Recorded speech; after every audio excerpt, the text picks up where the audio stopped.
L'individu qui se tient face à toi n'est pas arrivé là par hasard. Il est le résultat d'une construction.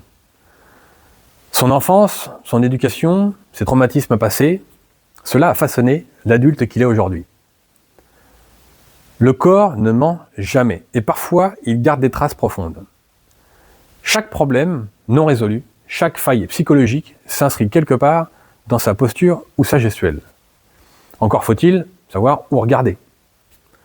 Dans cette section, on va faire de la rétro-ingénierie humaine. On ne va pas jouer aux devinettes, on va apprendre à scanner l'autre. On va réaliser une lecture comportementale. L'objectif est de repérer en un coup d'œil ces indices subtils qui trahissent son histoire et son instabilité. Si tu sais lire l'origine du comportement, tu sais exactement à qui tu as affaire avant qu'il n'ouvre la bouche. C'est comme voir la bande-annonce du film, ça évite souvent de payer une place pour voir un navet. Je dois te faire une mise en garde sérieuse avant de commencer.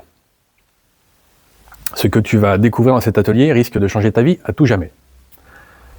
Il faut que tu sois conscient d'une chose, il n'y a pas de retour en arrière possible. La connaissance, ce n'est pas un vêtement qu'on remet au placard quand ça nous arrange.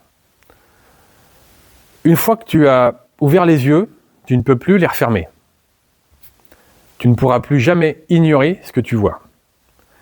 Regarder, ça, tout le monde sait le faire. Mais observer et savoir analyser correctement, c'est posséder un décodeur de la réalité. Le but est simple, savoir instantanément à qui tu as affaire. Est-ce que cette personne est sincère ou est-ce qu'elle te manipule? Que ce soit un agresseur dans la rue, un collègue de travail ou même un partenaire de vie, avec ces outils, les masques tombent. Tu vas repérer les mythomanes, les manipulateurs, les instables en un clin d'œil. Alors, ne viens pas te plaindre si tu finis par vider la moitié de ton répertoire téléphonique le lendemain. Je t'aurais prévenu, la vérité, ça fait parfois du tri. Dans toute ta vie, combien de fois tu t'es dit, après une catastrophe, je le savais, je le sentais pas, mais je l'ai fait quand même. C'est l'histoire de ta vie, non? Le problème, c'est que tu écoutes le mauvais patron. Ton mental, ton cerveau, c'est un menteur.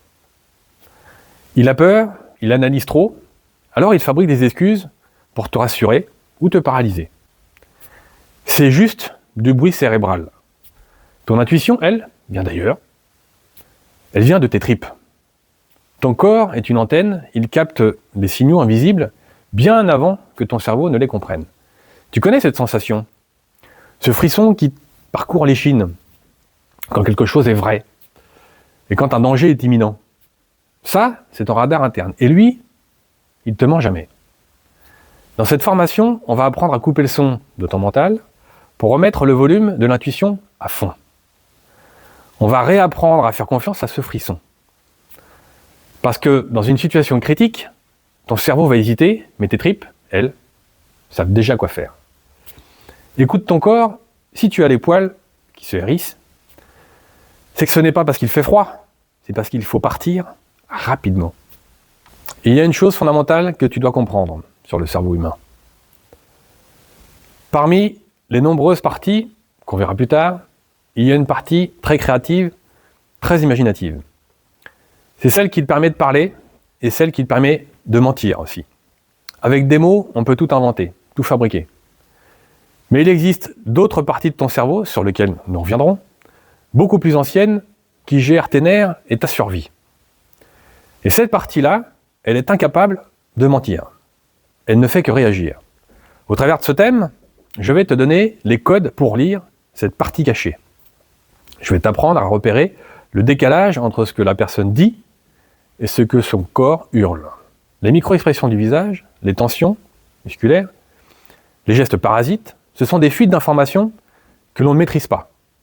Que ce soit en self-défense pour anticiper une attaque masquée, ou dans une discussion pour savoir si on essaie de t'enfumer. Seuls ceux qui ont la grille de lecture peuvent voir la vérité. Pour les autres, c'est invisible. Tu vas devenir un véritable détecteur de mensonges humains. Par contre, je te préviens, tu ne pourras plus jamais regarder un discours politique à la télé sans éclater de rire. Désolé d'avance. Désormais, on touche à la clé de voûte. On oublie 2 secondes le concept du toi contre le reste du monde. C'est une illusion. La loi de l'un, c'est comprendre que tout est lié. L'individu qui te fait face n'est souvent qu'un miroir. Si ces mots t'atteignent, si son agressivité te déstabilise, ce n'est pas à cause de lui, c'est à cause de toi. C'est parce qu'il appuie sur une blessure que tu n'as pas réglée. Dans ce programme, on va apprendre à cicatriser ces failles pour que tout glisse sur toi.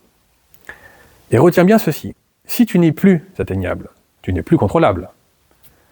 Tant que tu réagis, tu acceptes inconsciemment d'être manipulé.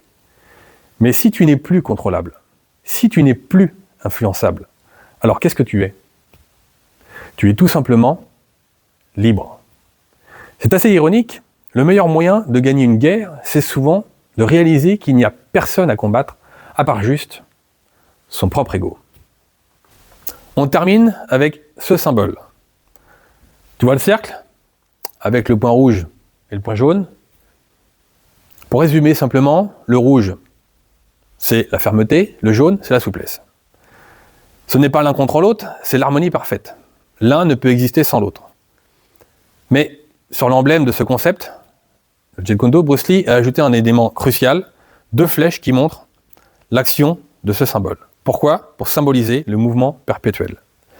Dans la vie, rien n'est figé. Si l'autre est à 40% de ses capacités et toi à 60%, il y a un déséquilibre. Là, tu as 2 choix. Soit tu utilises ton énergie pour le tirer vers le haut, pour s'élever mutuellement, soit tu le laisses te tirer vers le bas, et là, tu sombres dans une situation toxique. Si tu acceptes d'être tiré vers le bas, tu perds ton équilibre, et ça veut dire que tu acceptes d'être manipulé. Et n'oublie jamais, on récolte ce qu'on sème. Au travers de cette discipline, on ne va pas juste essayer de changer quelques jours, on va t'apprendre à maintenir ton point d'équilibre durablement, pour que tu sois toujours celui qui s'élève et jamais celui qui sombre. Parce que la vie, c'est comme le vélo, si tu arrêtes d'avancer pour te plaindre, que ça monte, eh ben, tu es contre-productif.